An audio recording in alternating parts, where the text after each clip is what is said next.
Welcome to Not Just for Laughs on Radio Free Brooklyn with your host, Ellie Raskin, co-host Max Hollander, and guest Jarret Bernstein. Jarret, why don't you say hi? Hello, how's it going? It's really good to have you in here. I'm really honored.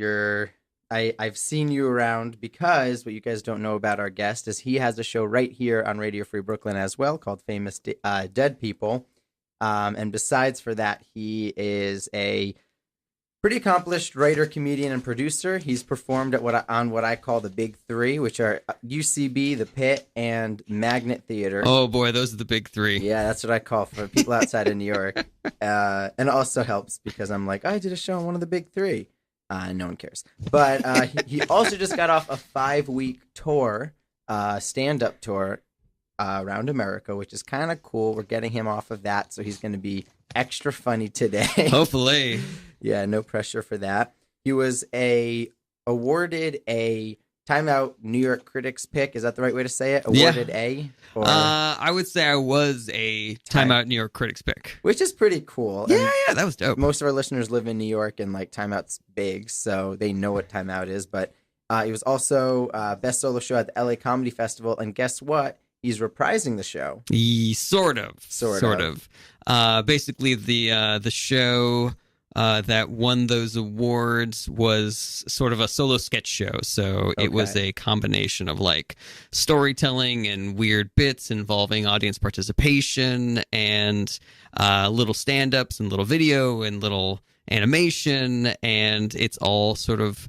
it was a show that I did a whole bunch of times with a very specific set of bits, and I've started doing it annually as part of like a birthday show thing. Mm-hmm. And so the one that I have coming up is going to be my 40th. So for my 40th birthday, I'm doing sort of like a big blowout one. There's going to be free beer. We're going to get to party in the theater afterwards, and Sweet. it's going to be a very special show. So, do you want to tell us what theater, what time, what date? Of course. So the birthday show will be March 24th. That's a Sunday at 9 p.m. at the Magnet Theater. Scribble. That's me writing it down because I'm going, and y'all have to go too. Yeah, tattoo that on your arm or whatever, wherever you need to remember to get there. Right next to your avocado tattoo, which someone just told me yesterday they saw. He's also a published author, and for any other information, his bio is too long to read on air. Go to jarretbernstein.com. It's JARRETBERENSTEIN.com. That is the case. Super slick website. It's all there for you to check out. So, yes, sir. Jarret, thank you for coming in. Thank you for having me. What is one thing that you would love for these people sitting at home who don't know you look like, besides for what I said, don't know anything? What's one cool fact that you want them to know about yourself? Oh, God, that's so funny. I was, me and my girlfriend, sometimes when we're sitting around the apartment, we go to Ask Reddit. Which is just people just ask random questions to the internet community Reddit. Yep. And whenever she finds an interesting question on there, she'll sort of like ask me, and that will be like our big couple activity. We'll be just like asking each other these fun questions back and forth. It's actually really fun. My fiance loves Reddit. Yeah, and she actually do you does guys do that exactly together? We don't do that. She just shares crazy, disgusting stories with me, and I shrivel in the corner. Does me sitting at work in the bathroom reading Reddit count as being part of this conversation? Definitely not. No. But one of the questions that we just had on there was like, what's your interesting fact that you tell people about? There you go. And that was me. That's the way I get questions for the show. Reddit is boss for getting questions. It's actually not. Yeah, that could be its own show. I think I'm going to steal that. And it's just going to be Ask Reddit Hour, where I bring people in and just ask them to ask Reddit questions. Part 2. Ask Reddit questions. Yeah. The one that we were talking about was like, what's like the one thing you tell people when you have like when you want to like give them an interesting fact?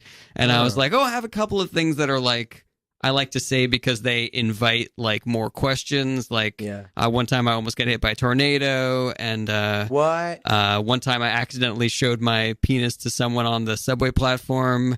Accidentally. As a comedian in 2019, I feel like you should clarify that story first. Okay, well, I'll happily tell that story. But the one that I usually tell people is that my cousin was in the band Blind Melon from the 90s. They had a hit called No Rain that is, still out there, out and about. Guy, I can't say. But yeah, that's usually my big party conversation tidbit about me. You're gonna have to share. I'm gonna have to second Ellie's suggestion that you clarify the penis story. On the subway? Okay, so this was early 2000s. I had just moved here. I had drinks with some friends over. Okay, all right, we understand. At this restaurant. Say no more. I was at this restaurant called French Roast. It was close to the F train, which is the train you needed to get home. And I full-heartedly was like, I'm not going to go to the bathroom before I leave this restaurant, even though I had like an hour-long commute such a classic New York back. story. Because any other state, you just like pull over to the side of the road. You have your designated driver, of course. Pull over to the side of the road. You hop out, you pee, and you go back in. But but no. So I get to the subway. I slide my card through the thing, and I'm waiting there for a while. And I just realized that this is going to be an emergency situation. It's going to be untenable. Like I'm not going to be able to hold it. And I'm like, it is way better to pee here on the platform than to wait until you get on the subway, because then there's no options on the subway. So, and the way that the subway station worked, it's not like one of those big subway stations where there's like a lot of different entrances and stuff. If you go all the way to the end, then there's no people there, and there's no way that anybody can like sneak up behind you or anything. Right. So I go all the way to the end, and I get behind a pillar, and I'm like, okay, I'm gonna relieve myself here. Not hitting the third rail though. Not hitting the third rail. Very dangerous. So I decide to do like a little safety check just to make sure that nobody's there. But then as I do, there's like one dude just like slowly walking towards me. And I'm like, oh no, if he's also wants to hang out at the very end over here, then I'm not going to be able to go to the bathroom. But then he stops, and he stops in a place that's like kind of close, but also far enough away where I might be able to go to the bathroom still. So I decide I'm going to risk it. Also, because all he sees is some guy at some time in the morning, probably. Yeah, it's like 3 o'clock. 3 o'clock in the morning. Furtively looking around. Yeah. You didn't feel comfortable yelling back to him, hey, don't come closer. Just stay there. My penis is out. Just stay there. I don't want any bit of this. You just hang out where you are. Just peeing. Oh my God. So I'm like, all right, I'm just going to, he's far enough away maybe, so I'm going to take the risk. I'm going to do it. So I get behind this pillar, and I take myself out of my pants if I don't know, it's a weird way of saying it. It was like a moment where you, out of body moment? Or, I take myself that was very out of my body. It was very Shakespearean of you. Trying to be as not vulgar as possible. Forgetting that we were on Radio Free Brooklyn. I took my dick out. I took my dick out, and I was like, Jarret, let's be smart about this. You should check one more time just to make sure this guy hasn't moved any closer. Drunk logic. So I poke my head out to look where he's at, and he's still where he was, but he is looking at me. And that's when I realized that I didn't just poke my head out from behind the pillar. It actually stepped out from behind the pillar with my dick in my hands and just looking at this guy. And I'm like looking at him, and I got my dick. It's like kind of like a, I don't know, what do you think of my dick kind of face. And I'm just like, and I kind of like run back behind the pillar, and I put my dick away because I'm just like, I can't believe you just fucking did that. I can't believe you just accidentally showed your dick to somebody.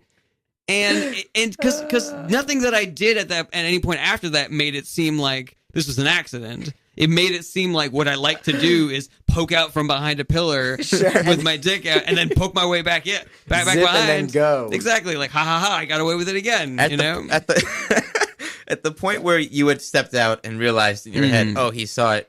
Did the thought cross your mind to, I should just stay here? Own it. No, I was so just like the moment the thought came into my head, like, oh, check it out, your dick is out and this guy can see it. The only thing that I thought was you have to rectify the situation. You have to put the dick away, and that way you will no longer be in the situation anymore. But with the gift of foresight, with hindsight. You also perfectly you perfectly walked us through drunk person logic. Like, that all made sense to me, and then I was like, oh, because I'm in drunk brain, right? Like, you know what I mean? Like, it's made sense. Like, well, what? Oh, shoot. I didn't zip it. Well, I'll pee when I get home. I can make it. Then I just had to stop. Then I just had to hold it. My embarrassment expanded my bladder 3 sizes. It's impressive. So you're obviously a gifted storyteller. Thank you. I was captivated. So let's learn a little bit more about where you come from, because a lot of comedy comes from our childhood. Mm-hmm. So, what's your favorite childhood memory? Favorite's a strong word. So, what's a childhood memory? Childhood Favorite. memory. But it's a strong word, but still favorite. Like, I like to make up songs when I was a kid. Okay. And so I'll give you guys 2 examples of this. Ooh. One is you wrote that? Wait, what did you say? ABC? ABC. I heard you wrote that. No, they're like silly little kid songs, you know. Okay. And so like me and my brother, one time we were like on a big family trip, and we were just sort of like walking down the street together, arm in arm, like with our arms over each other's shoulders, and we just sort of like started stumbling around pretending to be like what we thought a drunk person was like. and then we came up with a song, we're so drunk, we're so drunk, we're just repeated that over and over again.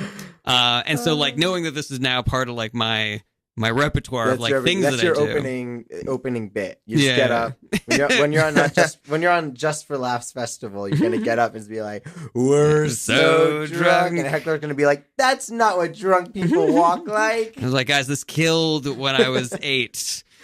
But then I forget what grade it was, but like utilizing the same skill of like making up silly songs. I remember being on a field trip with my class, and we were on a bus going somewhere, and it just started like a little sing along, and it was really dumb. It was just everybody clap, everybody clap, everybody clap, and it got the whole bus to do it, and the teacher had to be like, stop. It sounds like you're more of a musician than a lyricist, because I feel like you kind of quit one line in. You're like, hey, the audience is captivated by this one line. All right, I got everybody clap. Oh, what's that? What rhymes with clap? Click. I'm out of lead. I don't know. Oh well. I guess just repeat forever. the end of that one. But yeah, that was like one of my first moments of, you know, just feeling the real power of the mob. Yeah. You know, of mob mentality. It's like, wow, I got this whole bus to do this. You know, that was dope. Would that, because the next question I would like to ask, I usually ask, and I think this ties in, is would you say this is one of the seminal moments where you're like, oh, I'm funny, I can make people laugh? No, definitely not. I did have one of those moments where I think I was in like 4th or 5th grade, and some guy came to our school and pulled a couple of us out and was doing like us, I think like out of class, or like pulled us out of class. Auditorium. No. Like it was regular class was going on, and they pulled like 5 of us out. Mm-hmm. Was this an official thing, or? Yeah, the teacher seemed okay with it. I kind of want to just like let our audience be warned ahead of time if this is going down a dark path. No, not a dark path. But this guy, I think he was like a student psychologist or something, or maybe he was like getting his master's in education or something, because he specifically pulled us out and gave us like a weird little mini group therapy session, you know? And so he was just like asking us about our feelings and like, you know, and you know, whatever. I didn't remember. And it happened like 2 or 3 times with this dude. And so we just went out to go talk to this guy. Mm-hmm. And for some reason, like I'd never been the funny one up until this point. And for some reason, I just started telling stories about the things I had done in my past. I was like a kid that liked to get lost a lot. And so I got lost on the beach, at Disneyland, like on Alcatraz, like everywhere that my family went. Intentionally or completely unintentionally? No, like unintentionally. Like I was just a space cadet. Yeah. And so I started like telling the story to this like child psychologist, and all the other students that were there started laughing. And I started like milking it, because I was like, oh, this is a fun feeling. I really like this. And so I started like performing it up and making the story 3 times longer than it had to be, you know, and I just started like getting addicted to that, you know. It's like, I don't know what attention. I'm doing, but whatever I'm doing, I'm going to keep going. I like it, and I want more of this. Yeah. But I mean, other than that, like I think I just had a very difficult time relating to people, and I just sort of like attacked it from the sort of like the scientific method. I just like looked at other popular people, and I was like, what are they doing? Yeah. And they were like funny. And so I was like, okay, well, I should be funny, and then maybe I'll be popular too, and people will like me, and girls will want to hang out with me. And that's just the way it works. How'd that go joke, and all of a sudden they all turn away. It takes this moment where all the girls just turn and go, Him? I want to hang out with that guy. Maybe kiss him. Maybe give him kisses. Because he just said a silly word. Where'd he go? Oh, he's lost again. All right. Hey. Yeah, track him down at Disney World. And bizarrely, that plan worked out perfectly. Usually, the plans you make when you're 9 years old or something. I just imagine all like the bullies, like these like built football players, like in another room, like. Darn it, that Jarret. How are we going to win the women back? His quips and one-liners are just stealing the gals. It's just too damn funny. God damn it. We take our shirts off. We did doing all these push-ups and crunches. Motherfucker. I don't know what we're supposed to do now. They're like, the only way we are going to one-up him is the graduation photos because it's just pictures. You can't put a quip in a picture. And then it gets to the yearbook, and it's like, we forgot the quote part of it. Motherfuckers didn't know I could caption. These pictures. What was your caption? Do you remember? God. We did superlatives, most likely tos. Oh, yeah. And I had a big Jew fro. At that point in my life. Very and so nice. Mine was most likely to find a tribe of Aborigines living in his hair. And then everybody got like a senior page, and so we were able to put whatever we wanted on there. And so I put like a whole bunch of quotes, and like I was a Bill Watterson fan, and so I put a bunch of Calvin and Hobbes on there. And that's cool. A big like thank you list to everybody who was friends with me and to my parents and everything like that. And then just like a bunch of random pictures and stuff like that. So Bill Watterson, just the last guest we had also said the same thing. So Ooh. Bill Watterson for the win. Do you have his box set?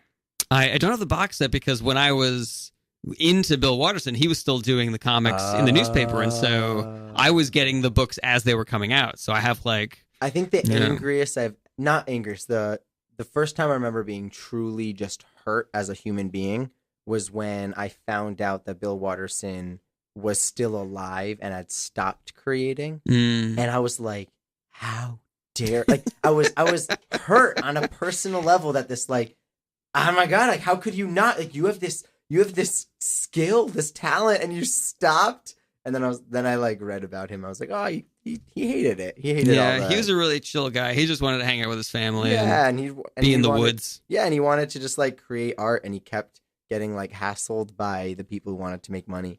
But money is what makes the world go around. Yeah, did you read his commencement speech, by the way? I did. Yeah. And did you see the Zen? This is like another thing. Zen pencils. There's this guy who, what he does is he draws out people's, like, the most inspiring part of people's commencement speeches. So I would recommend anyone who likes Bill Watterson or likes inspirational commencement speeches. This person is not paying me. It's Zen pencils, and he created this like beautiful, maybe like 50 panel art piece, like comic that was drawn in the style of Calvin and Hobbes that fits. That's so cool. What is that called again? It's called Zen pencils. And Zen pencils. It's really interesting. 2 years ago, there was like a month or two where I just read it like all the time because I was just like, y'all, the feels. This is making me feel things. So speaking about money making the world go round, at what point did you decide, okay, I'm funny, I want to turn this into a career? I was waiting tables. I was working at a pizzeria Uno here in New York City. Wow. And a lot of my time was, I first moved to New York. I was going to be an actor. Okay. And I did the whole thing. I got my headshots done. I was sending them out on, to the listings on Backpage and doing all the things I was supposed to be doing. And isn't it? Wait, Backpage or Backstage? Backstage. Sorry, isn't Backpage the other one? Backpage is for whores. Yes. Just wanted to just jump in there because. What if that's why I didn't become an actor? Yeah, you were sending them to the wrong place. I don't know why I'm not getting any of these parts. Jesus. I've been at this for a while. All I keep getting are these fucking gross ass German men trying to and like put fruit in my butthole. When I first and badly worded like foreign women who it's fake or like me want to pussy you. When I first got out of college, I was looking at Craigslist. I think for I also work in video production. And I was looking for that kind of work. And there's a lot of on Craigslist. There's a lot of video adult star, adult video star wanted. I'm like, I'm an adult. I like videos. Let's see what this is about. I clearly fit this description perfectly. So I was doing all that stuff, and I was trying to get a job as a bartender because I thought it'd be cool to be a bartender, And I found my way to Pizzeria Uno because I ended up with only $4 left in my bank account. Oh my God. After sending out like headshots and stuff like that. This was, and out of curiosity, how long had you been living in New York at this point? Like less than a year, like maybe 6 months before I completely ran out of money. And so I got this job at Uno's and I started waiting tables, and I basically like took my foot off the gas from being a performer because I was like, I need to make money. And then when I made enough money where I could like eat food that I was eating like rice and beans for every single meal. When I could finally start to afford things like meat, I was like, I kind of like fell in love with that lifestyle, and I was like going out to fancy meals with my friends, and we were drinking until like, 8:00 in the morning, and we just were partying like crazy hard. And then at one point I was like, all I'm doing is working, drinking, and being hungover. And like, that's not a good way to live your life, And so I was trying to figure out like, all right, what do I want to do again? I was like, do I want to try to be an actor again? And I just hated auditioning, and I hated other actors. And I was just like, I don't know if I want to be a part of this community anymore. And like, trying to go back to like the things that I really enjoyed doing when I was in high school and college. And I did a little bit of sketch and improv when I was in high school and college. And I was like, I really want to get back into that. And so I took classes at the UCB, and then I tried to like find stand-up shows that I could go try. And then once I started doing that, and once I did enough where I felt like I could call myself a comedian, I realized that there wasn't that embarrassment anymore of like, when I tell people I was an actor, I felt embarrassed. But when I told people I was a comedian, I was like, oh, this feels more like what it is. And I liked hanging out with other comedians as opposed to hanging out with other actors. And it just felt right. And so I was like, okay, this is it. I'm curious, was it more of, was it from the inside or the outside? Was it that as a society, people are like, oh, another actor? Or was it that you're like, oh, this resonates better with what I actually want to do? Yeah, that one. But also, it wasn't that society looked down on actors. It was like I looked down on actors. It was like, I'm a waiter who's also an actor. It's like, if I heard that, I would roll my eyes at that person. And I'm doing that now, That's why when I tell people I do comedy, I always just say like, oh, I never said I was good. Because like I'm like always self-conscious. They're gonna be like, oh, what can I see you in? Or see a sketch I was in and be like, you suck. Like, I know that. Tell the director that. Yeah. What was that process like when you were first starting out in comedy? You said you were. It was difficult, but a lot of the difficulty came just from myself. Like I was taking improv classes at the UCB. Ooh. And really feeling like I was a genius, an undiscovered genius. And so everything that was even the tiniest roadblock, I was like, this is just another example of fucking bullshit. People trying to keep me down, and I'm a genius, and no one realizes that I'm a genius, and this is such fucking bullshit. And so I didn't want to do anything that I was like, this is exploitive. I just need to be discovered. Like I didn't do open mics, I didn't do bringers, I didn't work at all because I felt like I was just automatically a genius. So when did you make that transition into like, oh, I need to start working, really, like working, listening to other people? And then I tag on that, how, because I'm curious, because I definitely fall into that camp. How did you get over that in a healthy way? I mean, I'm really just interested. I'm really interested in this because I actually am a genius. So I just want to know how the other half I'm just lives. an idiot. So we both of us are interested for different reasons. The thing that happened was I had a friend who was also doing stand-up, and he was getting more shows than I was. And I was asking him how he did it, and everything was, oh, I did this bringer, or oh, I was flyering, and that person let me do his show, And I tried to explain to him, I was like, but I don't want to do these bad shows when it's going to make it seem like I'm a bad comic. I should only do good shows that have like legitimate audiences because I know I'm amazing. And so I just want to do those shows. And my friend said, and this is almost a direct quote, he's like, okay, well, I got an idea. Why don't we just go to the store and buy a box of straws and you can suck it the fuck up? And I was like, okay. And he's like, do you want to be a comedian? And I was like, yes. And he's like, well, then this is what you do. And so we started flyering shows together. I did a couple of bringer shows. I started working the door at Broadway Comedy Club. Every Sunday for like a year and a half, I worked the door in exchange for spots. And how long ago was this again? That was about 10 years ago. Like I was doing comedy from like 2002 to 2008, but I was being really kind of lazy about it and a little wishy-washy about it. Like I would do stand-up, but I would do stand-up like once every couple of months on a show that I felt was worthy of my genius, you know? Yeah. And I was doing improv shows, but it was like I was working really hard to try to get on these improv shows at the UCB, and it was just so difficult, and I didn't really feel like I was part of the community. I didn't really feel like I was embraced the way that some of the other comics have been embraced. Yeah.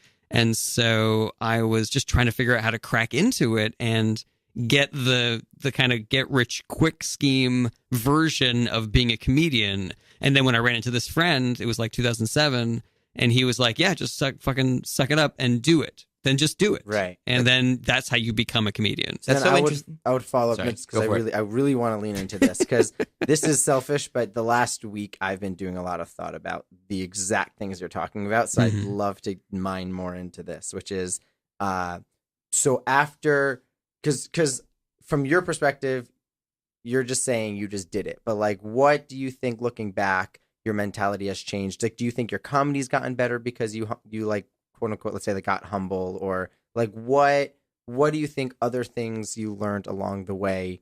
Because that was just the first step was just the impetus, where you were just like, all right, I just got to start flying. I got to start doing stand-up mics, even if I think the host is stupid, and even if I think the other comics suck, and even if I think people are going to judge me, right? So what else changed along with that? I think one of the biggest ones was seeing other comedians and realizing that I wasn't that hot shit. And the longer that I've done stand-up, the more I see what everybody else is doing that could be considered, quote unquote, better than what I'm doing. Like, I would go to a show and I would see somebody amazing and I would go, I do that. I can do that. That's easy. You know, like I would go see, I forget which show I saw, but I saw like, I can't remember the comic's name now. But I saw him and I saw Tell at a show, and I was like, that's easy. I do that. I write jokes. Yeah. If they put me on this show, I would do that. They're just not letting me. I would get as many laughs as Dave Attell, because I'm that good. It's just nobody will let me do that, you know?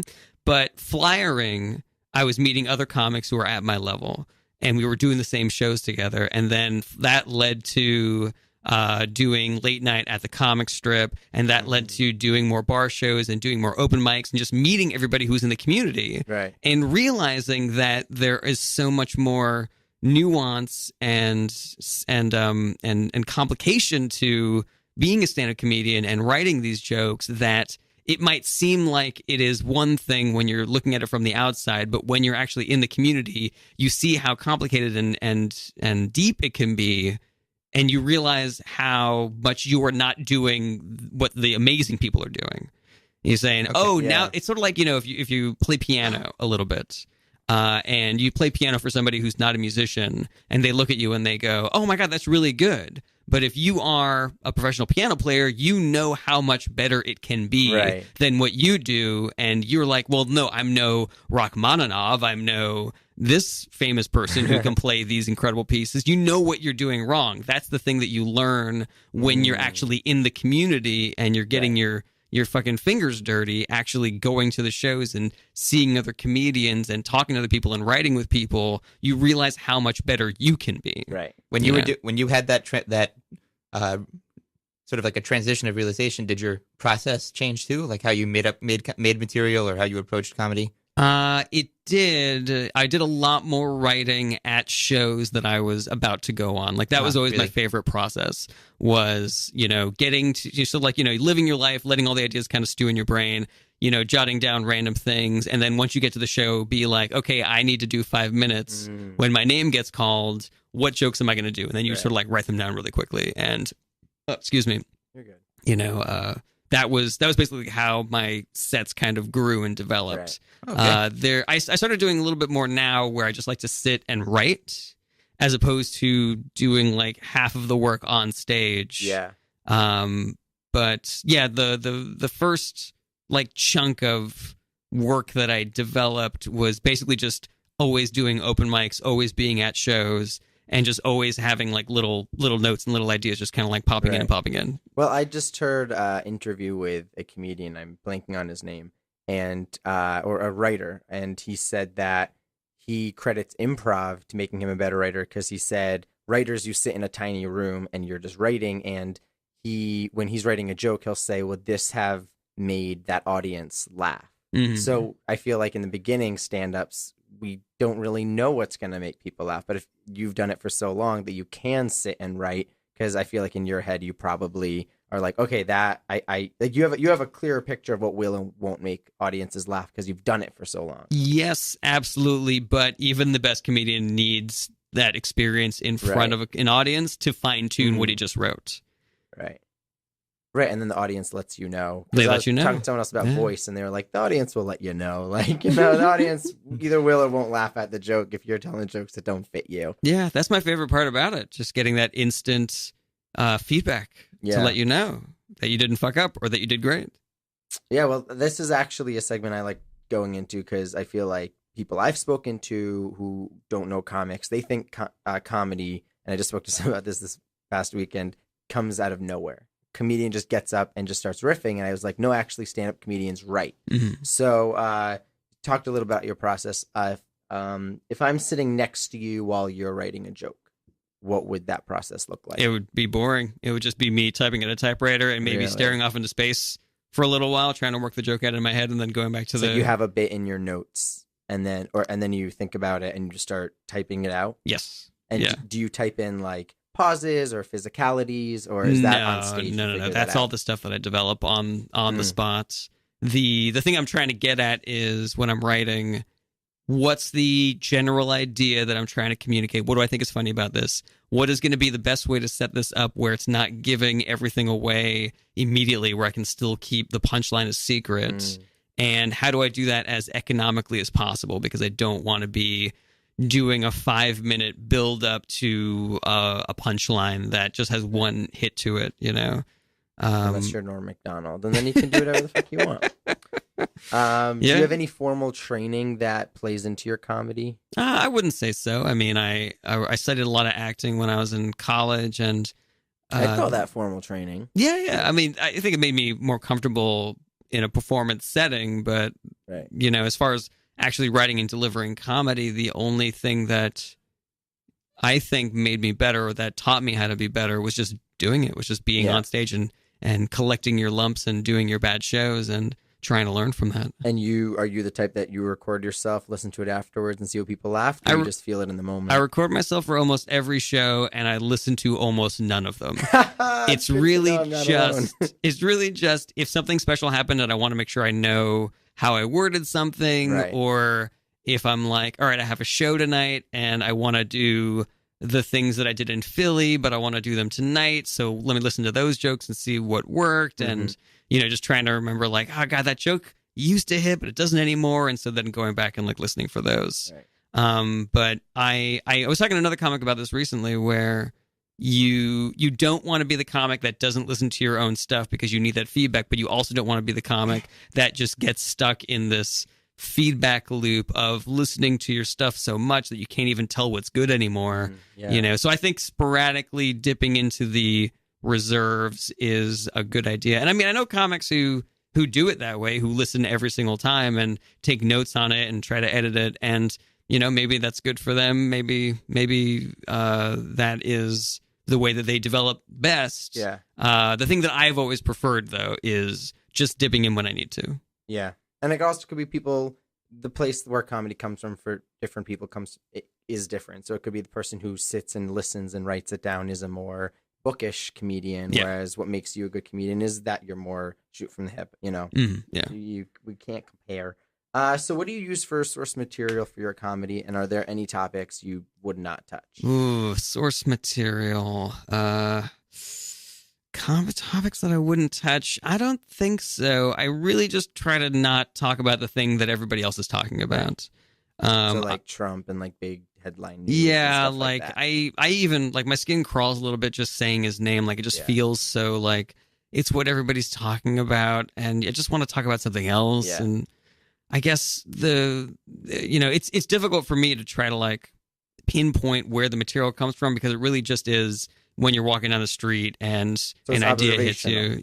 But I don't know. And the thing I'm trying to work on now is writing material that's so me specific that no other human being would ever be able to do it. Mark Maron just said that he was on Conan's podcast, and he said He's like, the good thing about finally just talking about myself is no one can steal my jokes. Yeah. Because no one else is me. Yeah. And so, just starting there, just being like, how do I feel about X, Y, or Z? And more than that, like trying to stay away from jokes that are just jokes. Like I want something to have a little bit more backbone to it. I want something to be a little bit more, I don't know, like not with an agenda or not just talking about politics, but just something that is a little more substantive in addition to being funny. Can you explain that a little bit more? Sure. Like, what do you mean by substantive? Let's see here. I have this bit that I'm working on right now where I talk about how I'm Jewish, but that I don't care about being Jewish.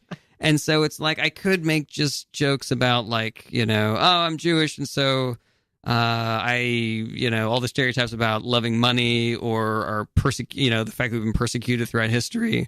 But what I want to do is talk about how I don't care, and then maybe that will sort of like lean into an idea that I really want to get across, which is that we really shouldn't care about religion because, I don't know how much of a benefit it is. And sort of like making fun of the things I don't care about is basically saying, but why should you care about this? Interesting. That's so really if I talk about like, I don't care about Israel, and they say like, like my dad's Jewish and my mom's not. And then other Jews will be like, well, that means you're not really Jewish. And I'm like, I don't care about your weird-ass Jew rule about who gets to be a Jew or not. If I don't care about Israel, I'm not going to care what a bunch of other Jews think if I'm Jewish or not. I got a Jewish last name. I got a Jewish dad. I got a beautiful Jewish face and body. Like, that counts. I'm Jewish now, Yeah, if I'm in a writer's room, people are going to look at me and be like, yeah, he belongs. Yeah, he's Jewish. And I talk about my book that I wrote. Somebody left me a bad review of my book just because my last name is Berenstein. And I'm like, I'm Jewish enough for you to hate me just because of my Jewish last name. I'm Jewish. It's like, you're looking really angry about the fact and adamant about the fact that I'm not Jewish, but I just don't care, so we can just change the subject. Yeah. That's really interesting. I've actually always sort of wondered about that just in writing comedy and people performing, when I sort of analyze and intake comedy. For me, and I've heard other people say differently, but for some people, it's just it's a fun time, it's a laugh. But I think it should actually have a punchline that means something, that is substantial and gets an idea across. In your experience with any kind of major comedy that you've ever listened to, do you think that most people are doing that? Do you think that's a common thing? There's the tour that I just got off of is actually a really good example of that, because the headliner is somebody who's very agenda driven, and all of his stuff is very political and very liberal political, very, very, very progressive political. And then I tend to be a little bit more, I curse and I tell stories about sex and, and I try to have a little bit of substance to my stuff, but I'm definitely more silly than that. I'm not purely agenda driven. And then the middle guy, the feature on the show, on the tour, he's just straight jokes. And he's no political agenda. He's just I just think this is funny and I'm going to do this. Yeah. And I think that there's value to all of that. If you saw Adam Sandler's Last Hour on Netflix, it's pure id. It's fully silly and it's great. I've been wonderful. listening to his rap song, Phone Wallet Keys. I've been listening to it as a song for the last week. It's just so good. And that's me every time I leave anything, I tap one pocket phone, the other one wallet, and then my coat pocket keys. And then I start singing phone, wallet, keys. I should listen to that song because I've been forgetting my keys every day for the last 2 weeks. Yeah. It's like a mantra, some Buddhists have mantras. Mine is phone, wallet, keys, phone. Yeah. And you're in a Starbucks instead of a temple. And I don't have a huge audience. I guess I don't know. If I'm watching somebody, I don't need them to have an agenda. I don't need them to just be silly. I don't know. I just want something that is interesting and unique. Mark Normand, he's one of my favorite stand-ups. Sam Morril, one of my favorite stand-ups. These guys are not really political, but their jokes are really smart. Yeah. And they're great jokes, and some of their politics don't mirror my politics, and some of the things they might say about race might not be the most progressive thing in the entire world. I'm not calling anybody out. Right. They're great, though, and I don't know. There's something about those comics where I'm like, that's the material that I wish that I could write. Yeah. What about the uniqueness that you mentioned? When you are writing a joke and you're trying to be yourself and trying to be unique, do you mean that the content that which you're making jokes about is different content that other people are speaking about? Or the types of jokes that you're saying, I don't know, this is an old like a trup of a joke like that was awkward trup from like the 90s like is like what exactly is quote unquote unique about what you're doing? Because I think that John Mulaney he very specifically in an interview was just like, when I first started out, I was trying to be as unique as possible. So I was like, oh, nobody else is telling jokes about the Liberty Bell. I'll tell jokes about the Liberty Bell. And then somebody was like, you don't have to go that far. So like, what did you mean by unique? I just aggressively from my perspective, where, I was talking to my girlfriend about there are these like accents that I love that just really soothe me, and I was like, I really want to do a joke where I talk about like how I could listen to Mark Wahlberg read the phone book. And for some reason, ASMR like thing where people listen to whispers, like for some reason, heavy Boston accents are that for me. Like I can fall asleep watching The Departed. It's just like, I just love it so much. But at the same time, I can't do a Boston accent myself. So I'm like a T-Rex that just like, I can't, like I have these like T-Rex arms where I can't jerk myself off, like I can't give myself the satisfaction that I want so badly. And so it's like that. It's like, I don't know, like it's aggressive. It comes aggressively from my inside. And there's another thing I'm working on now where like I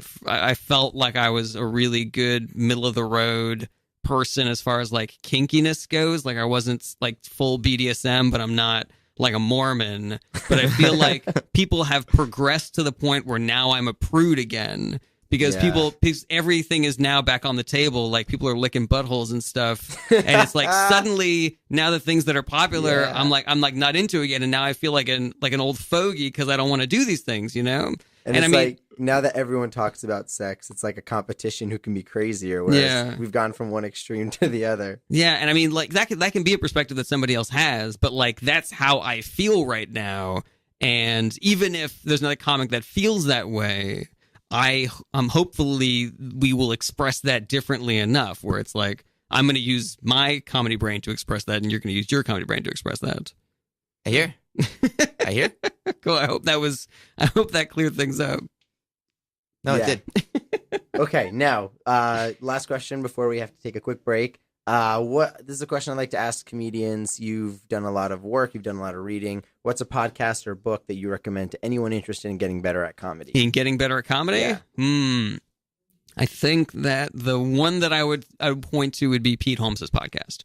Because that's a great podcast. He does talk about comedy, but he also talks about like spirituality and finding yourself. Mm-hmm. And I think that that's actually really important to it. I think that one of the things that helped me develop as a comedian was the sort of self-help aspect of everybody else's work ethic, where they were like, you have to go out and do 8 open mics a week, and just having that be part of my routine and making the focus of it me trying to get better, me trying to improve myself, is such an essential part of being a good creative.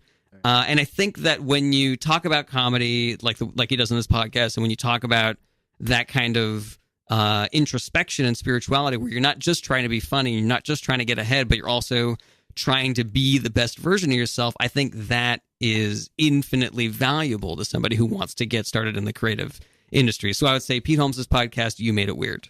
Sweet. Max likes that one too. Love that podcast. It's a great so much. show. Yeah. I was listening to the Fred Armisen episode from this like a couple weeks ago. I don't think I listened to that one yet. Oh my God, it's so funny. I can't wait. It's so funny. All right, so check that one out, but also don't stop listening to this one. Yeah. So if you like this podcast and you want to know how you can listen to it on the go, there is a way to do that.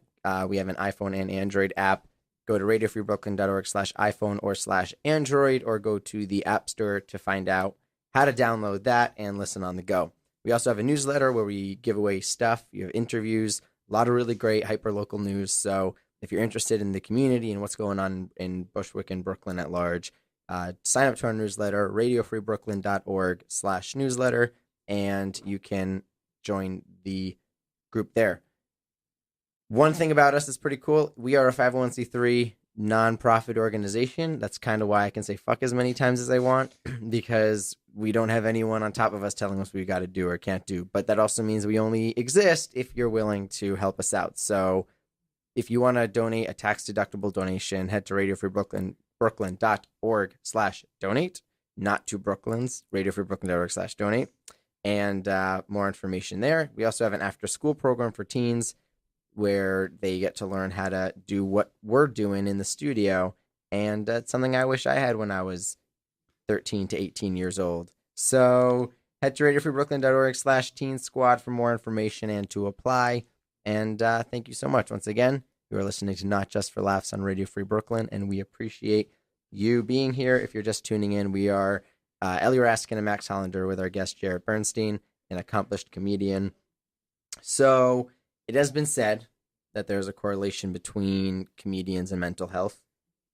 This is a segment where we dive into that and ask you some questions to clear the air and to clarify and to talk about these type of topics. So would you say mental health has played a part in your career choice? I'm not sure that it has.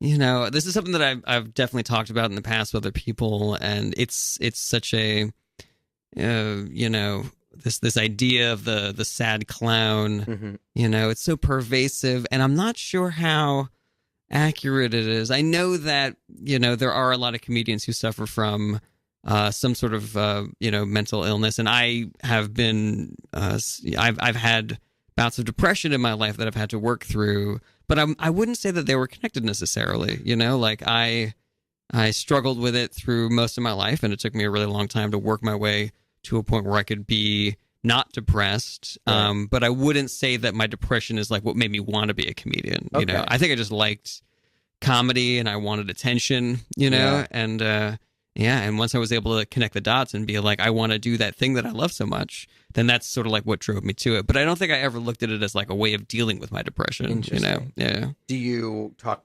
Sorry. Does it affect the comedy that you do? Do.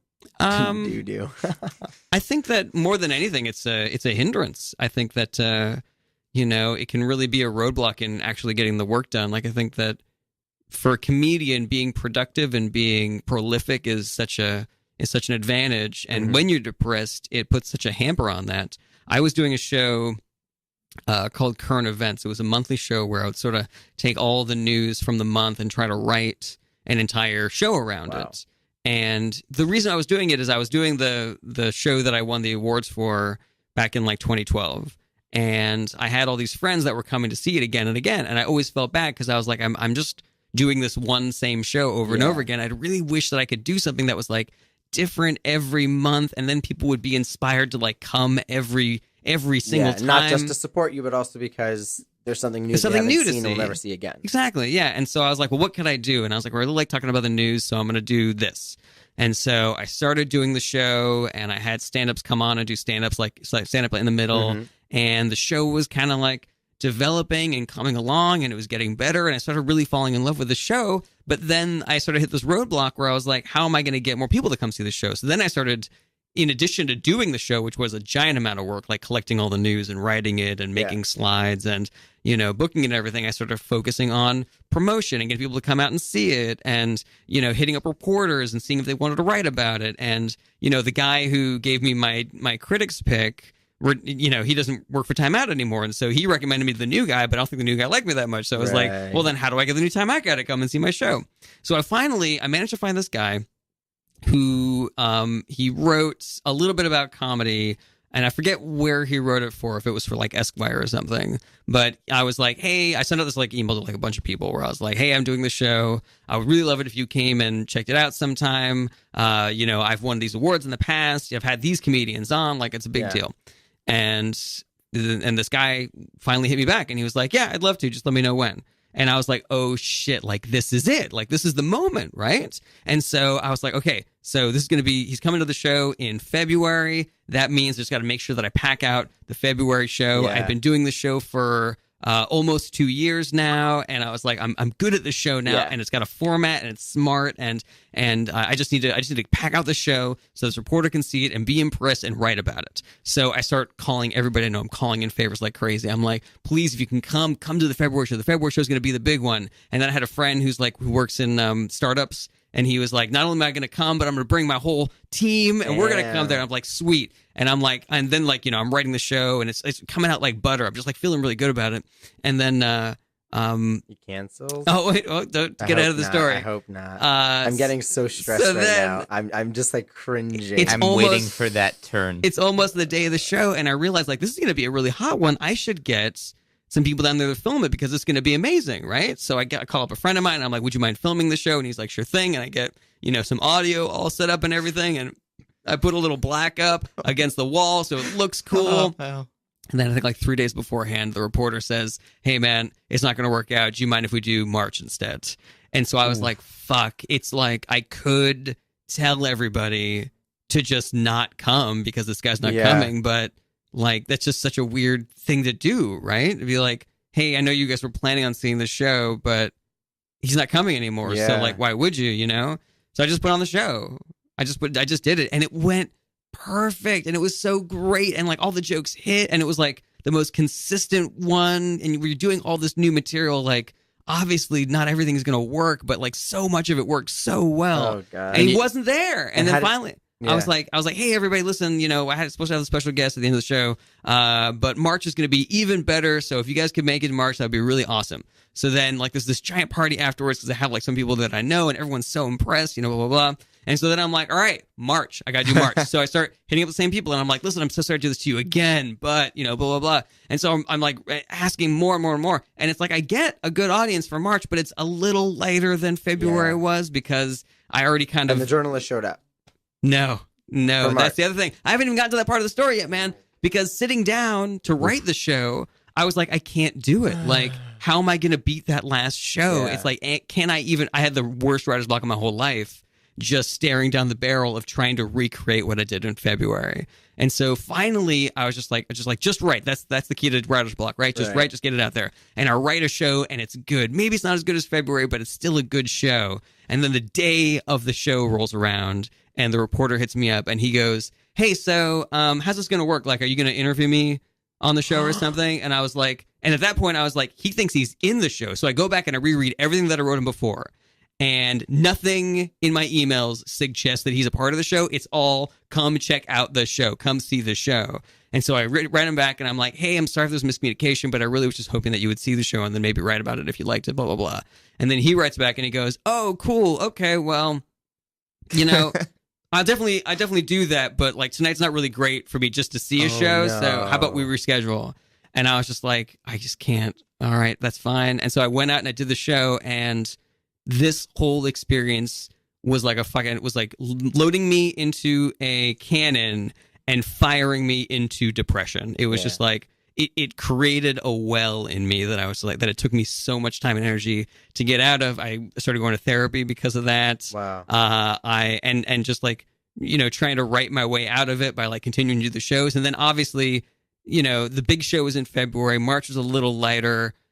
April was garbage. May was even worse. Like, I had called it on my favorites. No one was coming back to see the show again, And so it was like, now I'm working my ass off on this show that I like. My best show was 3 months ago, and the audience is not coming. And then I was like, what am I even fucking doing, man? And so like that depression just kind of like worse and worse and worse, and just took a lot of work to try to get myself out of it. And thankfully, like therapy helped, and moving on to other projects helped. But that was a real fucking shot in the dick, man. And it was all because I fell into this depression. If that hadn't affected me, I just kept on working. I just kept on being productive. Can I ask, what's one thing you learned from that bout that helped you the next time something like that happened? What I realized was that part of the reason why that hurt so much is that every time I do something that I think is like big, I think it's my ticket out of here. And I always view it in those terms of like, I do this show and it gets written up and there's audiences out the door and suddenly I'm doing theaters and I'm moving into a giant apartment and I'm doing television spots, blah, blah, blah. And then it doesn't happen and I get infinitely depressed and so disappointed. And then, that was sort of like a trigger for me where I was like, every big thing that happened afterwards, I was like, okay, well, let's try to not do that again. And then that show, Current Events, I was able to do that for like it was like a come see for Comedy Central where they wanted to come check it out. Nice. And it didn't amount to anything, but it was still a cool thing to do. Yeah. But leading into it, I was still like, this is going to lead to television. This is going to lead to the fancy apartment. This is going to lead to everything. And it was the first time, and it was because I had the thing that happened with the reporter. Right. It was the first time that I was able to look at it and be like, okay, let's not do this again. Yeah, we've been down this road before. And obviously it still hurt, but it was a process. It's a process where every time a big thing happens, you then learn a little bit better to not think that way about it. And when I got the book deal to do the Kellyanne Conway technique, that was the one where I was like, okay, I'm not going to be happy about this. I shouldn't say happy about this. I'm not going to be overly excited about what this book is going to bring me at all, and see if that helps, you know? Is there any aspect of focusing on just the joy of creating? Like, do you find yourself, not only are you not falling into the depression, but you enjoy the process better because it's not about the end, it's about the process? I mean, that's a really wonderful tool. And if that's the way that my brain always worked, then yes. But turning off one didn't turn up the other. Right. Writing the book was still really difficult, but at times joyful when you come up with something great and you get to look at it and be like, oh, wow, that's mine now. Like, I own that. I did that. That's great. And then having the book at the end and being proud of the book, like, that was wonderful too. And I wish that I could say that, not focusing on the payoff and just focusing on the creative process made me focus more on the creative process, but that's just not the way my brain works. You know, I'm not that advanced and centered of a person yet. You don't meditate before every podcast and show? Definitely not. What? All right, so we're getting to the end of it, and I like asking the guest. First of all, I want to thank you for opening up about that. Thank you so much for having me, guys. Because it can't have been easy. And the question I like to ask you, just to end on a light note, is what's the best advice you've ever received, and what's the worst advice you've ever received? Ooh, okay. Best advice I ever received. I actually really like this one. I was hanging out at a club. I don't want to say which club it was, but it was one of the garbage clubs. Okay. And I was doing, I think, an 8-minute spot on the show, and the other comedians I thought were all terrible, and the audience was terrible, and it was all people that were called in from, Times Square and other touristy areas with promises of seeing, comics from David Letterman. And of course, none of the comics were on television ever. And I was just sitting backstage with another comic who was also doing 8 minutes. And I was like, why are we fighting for this if this is the kind of show that we're doing? Like, and I pointed to the guy who's doing 20, who was awful. And I was like, I'm working hard to be that guy. And the other comic that was sitting back there, he was like, that's what it looks like when he's a comedian. What does it look like when you're a comedian? And I was like, that is probably the best advice I've ever heard for comedy. Is it's like, you don't just do comedy to be that comedian. You become your own version of comedian. And it's some people, their path isn't doing, 9 open mics a week. It's putting out content every week on Instagram or YouTube or something like that. Interesting. I really like that. I really like that advice. Yeah. What does it look like when you're a comedian? Happens because you're always comparing, and it's like, no, you don't. That's not the only option. There's other options. And God, worst advice. Worst advice is just anybody who's not in the industry looking at you and saying, "You should do SNL. You should get on SNL. That's really good. Why don't you just apply? Have you ever thought of that? You should maybe think about getting an agent. I hear that that's a really good thing for comedians. That's really good. I was like, oh yeah, that's great advice. Thank you. Generally, anybody who's not in comedy who wants to give you another project, like SNL's the first thing they'll say, like immediately. Yeah. Mm-hmm. Like, oh, are you going to do that for me? Because I've tried and he doesn't want to talk to me. Or even just like, why don't you think about starting a podcast? Or why don't you think about doing a weekly YouTube show? Or what do you think about this? Where it's just like, oh, I'm already busy. I'm already doing comedy. That. I obsess about that. Oh, you want me to add another thing? Oh yeah, sure. I'll just do everything you say. All right, this has been another episode of Not Just for Laughs with your hosts Ellie Raskin, Max Hollander, and special guest Jarret Bernstein. Thank you for having me. Check out his work, JarretBernstein.com. Yes. And upcoming shows and stuff like that. Thank you for joining us. Hopefully this week is a great week. See you again next Wednesday at 6 o'clock, and best of luck to everyone.